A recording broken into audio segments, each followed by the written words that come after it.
In late March, near a forgotten pond on the outskirts of Hanoi, a middle-aged man named Quang stumbled upon a creature he had only seen in books.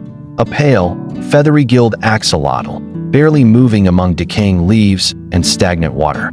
Its tiny limbs trembled, and its delicate eyes blinked slowly, as if holding on to life with fading strength. Moved by the sight, Quang gently scooped it up and brought it home. He cleaned a small aquarium, filled it with fresh water, added hiding stones, soft moss, and driftwood.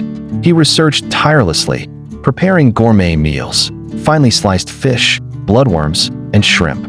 But despite his care, the axolotl remained aloof. It floated still, unblinking, refusing food and affection alike. Quang began to wonder if he had failed, or if the creature simply didn't trust humans at all. Then, on a warm Saturday afternoon, everything changed. Mai, Quang's girlfriend, dropped by for lunch. She laughed warmly, the kind that fills a room like sunlight. As she approached the tank, something extraordinary happened. The axolotl stirred. Its glassy eyes seemed to light up, and without hesitation, it swam to the surface and gently touched her fingers through the water. Startled, Mai looked at Quang, who stood frozen in disbelief. She broke into laughter. "I think it likes me." Moments later, she offered it a bloodworm. The axolotl lunged forward with surprising eagerness, gobbling it down. Then another, and another.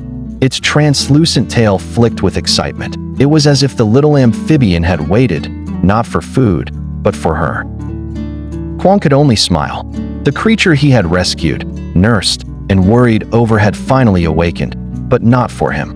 Perhaps, he thought, some beings, even ones as alien as axolotls, can sense the quiet warmth of a soul. Maybe it wasn't logic that guided them, but something more tender. Maybe it just needed a softer heart, he said quietly. Days passed, and the bond between Mai and the axolotl deepened.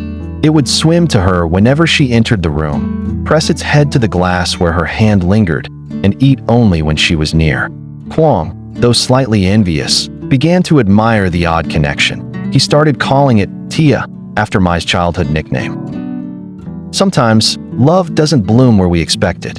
Sometimes it flows in strange waters, through a glance, a gesture, a warmth that can't be explained. Even for an axolotl, lost and nearly gone, there can be a heart waiting on the other side of the glass. Would you befriend a creature like Tia? One that chooses not out of gratitude, but from instinctive affection? A creature strange in form, but perhaps closer to us in heart than we'd imagine?